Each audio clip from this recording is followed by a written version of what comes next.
নমস্কার, আপনারা শুনছেন করকা করছে ইন্ডিয়া। আজকের পর্ব। অনেক নামই সময়ের স্রোতে হারিয়ে যায়, কিন্তু কিছু মানুষ থেকে যান স্মৃতির অলিন্দে, অপ্রকাশিত গল্পের পাতায় আর ইতিহাসের আড়ালে জমে থাকা নীরব বিস্ময়ে। রূপলী পর্দার ঝলমলে আলোর নিচে যেমন জন্ম নেয় কিংবদন্তি, তেমনি সেই আলোর আড়ালেও বেঁচে থাকেন কিছু মানুষ, কিছু ঘটনা, কিছু সম্পর্ক যাদের কথা খুব কমই বলা হয়।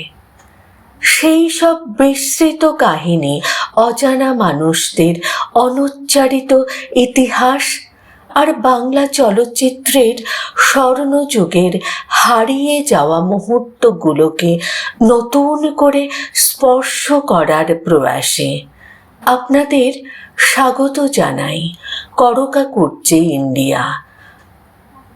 আজ আমরা ফিরে যাব এমন এক সময়ে যখন একজন মহানায়কের একটুখানি হাসি দেখার জন্য উন্মুখ হয়ে থাকত লক্ষ লক্ষ মানুষ, কিন্তু সেই মহানায়ককে উন্মত্ত জনতার ভালোবাসার ভিড় থেকে কে আগলে রাখতেন? কে ছিলেন তার নীরব প্রহরী? চলুন আজ উন্মোচন করি সেই অজানা অধ্যায়ের পাতা। হাজার হাজার ভক্তের উন্মাদনা, এক ঝলক দেখার জন্য হুড়োহুড়ি, একবার হাত ছোঁয়ার জন্য জীবন বিপন্ন করত মানুষজন। কিন্তু প্রশ্ন হলো, সেই সময় কে আগলে রাখতেন বাংলার মহানায়ককে? পুলিশ, আয়োজক, নাকি কোনো ঘনিষ্ঠ আত্মীয়? না, মহানায়কের পাশে ছায়ার মতো দাঁড়িয়ে থাকতেন এক রহস্যময় মানুষ, যাকে অনেকে চিনতেন কলকাতার ডাকাবুকো মস্তান হিসেবে। তার নাম ছিল ন্যাপা, ওরফে নেপাল। আজ শুনব সেই মানুষটির গল্প, যিনি ছিলেন উত্তম কুমারের ড্রাইভার, দেহরক্ষী, বিশ্বাসভাজন আর প্রয়োজনে দুর্ভেদ্য প্রাচীর। 60-এর দশক, বাংলা সিনেমার আকাশে তখন একটাই সূর্য, উত্তম কুমার। সপ্তপদী, দেয়া নেয়া, সূর্যতপা, থানা থেকে আসছি, একটার পর একটা ছবি তাকে পৌঁছে দিয়েছে জনপ্রিয়তার এমন এক শিখরে যেখানে পৌঁছানো সহজ নয়, আর সেখানে টিকে থাকা আরও কঠিন। স্টুডিওর গেটের বাইরে ঘন্টার পর ঘন্টা অপেক্ষা করতেন তাঁর ভক্তরা। জলসা, সাংস্কৃতিক অনুষ্ঠান কিংবা পুজোর উদ্বোধন, যেখানেই যেতেন মহানায়ক সেখানেই তৈরি হতো জনসমুদ্র। কিন্তু সেই উন্মাদনার মধ্যেই লুকিয়ে থাকতো বিপদ। একটা ধাক্কা, একটা হুড়োহুড়ি, আর মুহূর্তের মধ্যে ঘটে যেতে পারত বড় দুর্ঘটনা।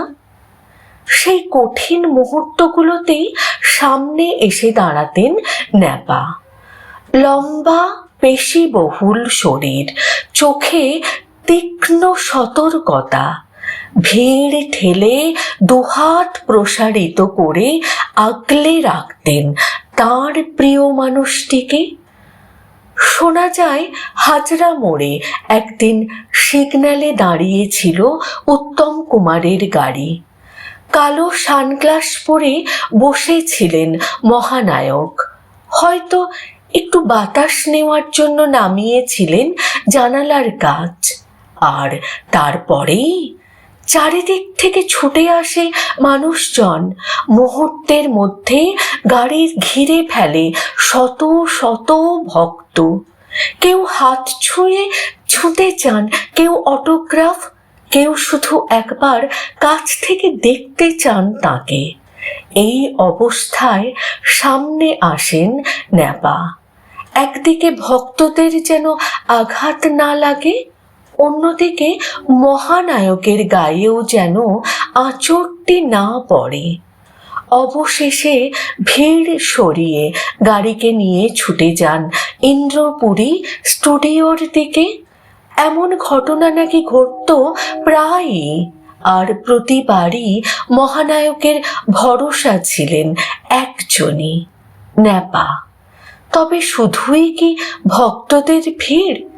না, প্রচলিত কাহিনী অনুযায়ী একবার একটি ছবিকে ঘিরে তৈরি হয়েছিল বিতর্ক। পরিচালক সুধীর মুখার্জি শেষ পর্যন্ত নামে একটি ছবিতে উত্তম কুমারকে নিতে চেয়েছিলেন। গান রেকর্ডিং পর্যন্ত হয়ে গিয়েছিল, কিন্তু কিছু অজ্ঞাত কারণে পিছিয়ে আসেন মহানায়ক। এরপর নাকি তাকে মত বদলাতে চাপ দেওয়ার জন্য এক প্রভাবশালী গোষ্ঠীর লোক স্টুডিওতে গিয়েছিল। যদিও এই ঘটনার নির্ভরযোগ্য প্রামাণ্য দলিল খুবই কম, তবুও বাংলা চলচ্চিত্রের অন্দরমহলে গল্পটি আজও ঘোরাঘুরি করে। শেষ পর্যন্ত ছবিটি করেন বিশ্বজিৎ, আর উত্তম কুমার একই প্রযোজনা সংস্থার জন্য অভিনয় করেন দুই ভাই ছবিতে। সত্যি বলতে তারকাদের সাফল্যের আলো যত উজ্জ্বল হয়, ততই দীর্ঘ হয় তাদের ছায়া। সেই ছায়ার মধ্যেই দাঁড়িয়ে থাকেন কিছু মানুষ, যাদের নাম ইতিহাসের পাতায় লেখা থাকে না। ন্যাপা ছিলেন তেমনই একজন। না ছিল সংবাদপত্রের শিরোনাম, না ছিল আলোকচিত্রের ফ্ল্যাশ, কিন্তু মহানায়কের নিরাপত্তার প্রশ্নে তিনি ছিলেন এক অদৃশ্য প্রহরী।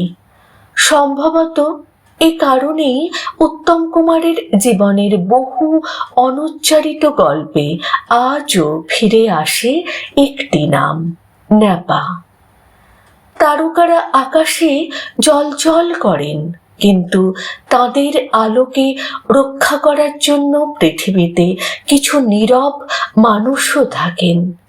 তাদের নাম কেউ মনে রাখে না, তাদের ছবিও ছাপা হয় না, তবুও ইতিহাসের আড়ালে দাঁড়িয়ে তারাই হয়ে ওঠেন একটি অদেখা অধ্যায়।